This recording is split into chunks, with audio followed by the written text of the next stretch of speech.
እቺ አሮጊት አማቿን አትወደውም እና በሚገርም ሁኔታ በሽጉጥ ትገለዋለች።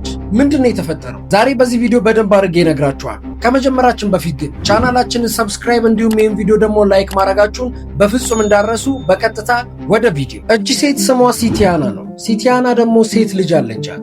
ሴት ልጇ ደግሞ አግብታለች።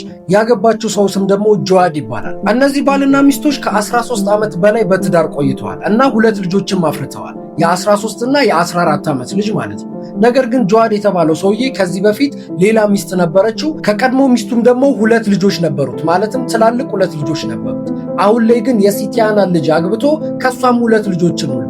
እናም እነዚህ ቤተሰቦች አንድ ላይ ነው የሚኖሩት። አያትየው፣ ልጅየው፣ ባልየውና 2 ልጆች ማለት ነው። እና ብዙዎቹ እንደሚናገሩት ከሆነ ጆዋድ በጣም ጥሩ ሰው እንደነበረ ለሱ ይመሰክሩለታል። ጆዋድ የሪል ስቴት ደላላ ነበረ። እናም በዚህም ደግሞ በጣም የተሳካለት ሰው ነበረ።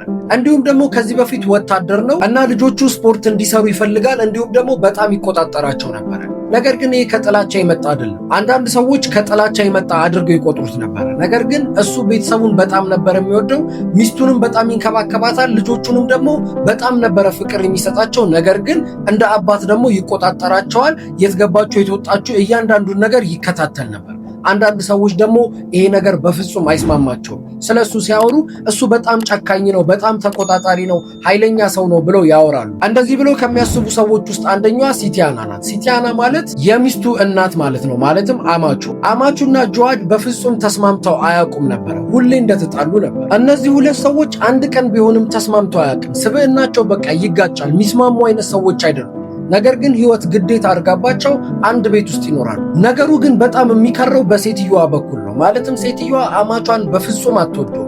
እሱ በጣም ጠንካራ ሰው ነው። ልጆቹን ይቆጣጠራል፣ ሚስቱንም ይቆጣጠራል፣ ለቤት ውስጥ ያለውን ነገር በሙሉ ይቆጣጠራል። ነገር ግን አያትየው ይሄ ነገር በፍጹም አይጥማትም። ልጄ ላይና የልጅ ልጆቼ ላይ በጣም ቁጥጥር ያበዛል ብላ ስለምታስብ በከፍተኛ ሁኔታ ትጠላው ነበር። አያትየው እንደምትናገረው ከሆነ ይሄ ሰውዬ ሚስቱንና ልጆቹን ይደበድባቸዋል፣ ብዙ ጊዜ ቁስል አይባቸዋለሁ ብላ ትጠረጥራለች። እንዲሁም ደግሞ ልጄን ማለትም ሚስቱን ያለ ፍቃዷ ይገናኛታል ብላ ስለምታስብ በጣም ነበር የምትጠላው። ነገር ግን የሁላ መጠላላት ከ13 ዓመታት በኋላ የካቲት 14 ቀን የመጨረሻ ፍጻሜውን ያገኛል ማለት ነው። የዛን ቀን የሲቲያና ማለትም የአያትየው ልደት ነበር። በዚህ ቀን ላይ እቤት ውስጥ የነበሩት 2 ሰዎች ብቻ ነበሩ፣ ማለትም ጆዋድና አያትየው ማለት ነው።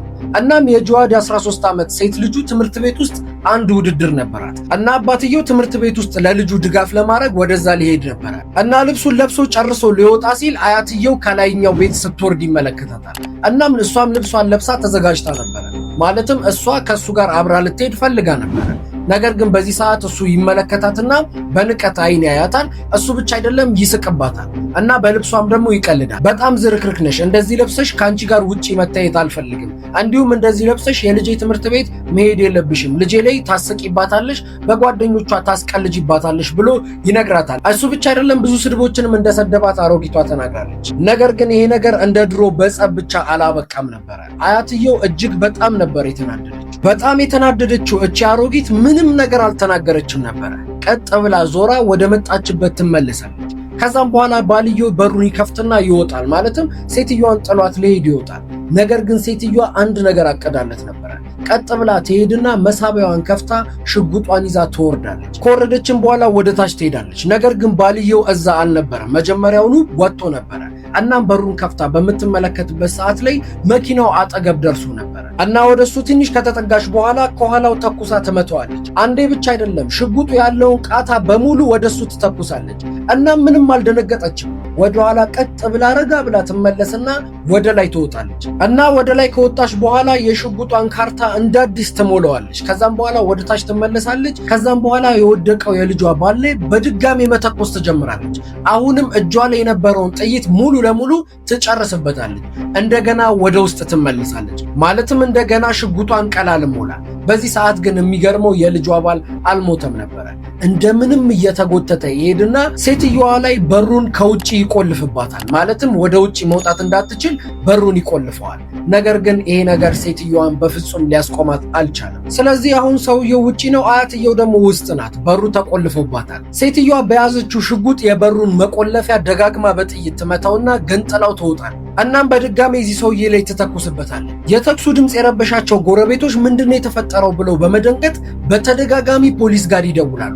ማለትም እዛ ሰፈር የነበሩ ሰዎች በሙሉ ወደ ፖሊስ ጋር በሚደውሉበት ሰዓት ፖሊስ የተፈጠረው ነገር በጣም ከባድ እንደሆነ ስለተረዳ ወዲያውኑ እዛ ቦታ ላይ ይደርሳል። ነገር ግን በሚያሳዝን ሁኔታ ሰውየው በህይወት አልነበረም። ከተተኮሰበት ጥይት ውስጥ 12ቱ ጥይት በትክክል አግኝቶት ነበረ እና ሞቶ ነበረ። ሴትዮዋ ግን እዛ አልነበረችም። ቀደም እንደነገርኳችሁ ልደቷ ነበረ እና ልደቷን ለማክበር መኪና ውስጥ ገብታ መኪናውን ይዛ ሄዳ ነበር እና ራሷን ቁርስ ለመጋበዝ ወደ አንድ ሬስቶራንት ትሄድና ውድ ቁርስ ትመገባለች። ከዛም በኋላ ቁማር መጫወት ትወድ ስለነበረ ወደ ቁማር ቤት ትሄድና ቁማር ትጫወታለች። ከዛም በኋላ ብዙ ጊዜ ታዘወትርበት የነበረው አንድ ቡና ቤት ነበረ። እናም ወደዛ ሄዳ ቡናዋን እየጠጣች ነበረ። ፖሊሶችም እሷን እያፈላለጓት ስለነበር መረጃዎች ከተለያየ ቦታ በሚያገኙበት ሰዓት ላይ አንድ ቡና ቤት ብዙ ጊዜ እንደማጠፋ ሰምተው ስለነበር እዛ ቡና ቤት በሚሄዱበት ሰዓት ላይ ያገኟታል። ወዲያውኑ በቁጥጥር ስር ያውሏታል እና መጀመሪያ ላይ ቻሮጊት ምንም እንደማታቅ ምንም ጥፋት እንዳላጠፋችና ማንም ሰው ላይ እንዳልተኮሰች ለማስመሰል ትሞክራለች። ምንድነው የተፈጠረው? ለምንድነው በቁጥጥር ስር የምታውሉኝ? እያለች እያስመሰለች ነበረ። ነገር ግን ፖሊሶቹ ትንሽ ጫና ሲያደርጉባት ምንም እንዳልመሰላት እንዲሁም በጣም ደስተኛ እንደሆነች ትናገራለች። ማለትም ሰውየው ላይ ተኩሳ እንደገደለችው ታምናለች። ባደረገችው ነገር በጣም እንደምትኮራም ትናገራለች። እቺ ሴትዮ የሐዘን ስሜት የተሰማት ልጇና የልጅ ልጆቿን ፖሊስ ጣቢያ በምትመለከትበት ሰዓት ላይ ነው። በዛች ሰዓት ትንሽ የሐዘን ስሜት ፊቷ ላይ ይነበብ ነበር። ከዛ ውጭ ግን እሷም እንደተናገረችው ከሆነ በጣም ደስተኛ እንደሆነችና ባደረገችው ነገር ምንም እንደማታፍር ተናግራለች። የሴትዮዋ ልጅ ማለትም ሚስትየው እጅግ በጣም ነበር የተሰበረችው። ምክንያቱም ይህን ሰውዬ ወደውና አፍቅራው አግብተዋለች።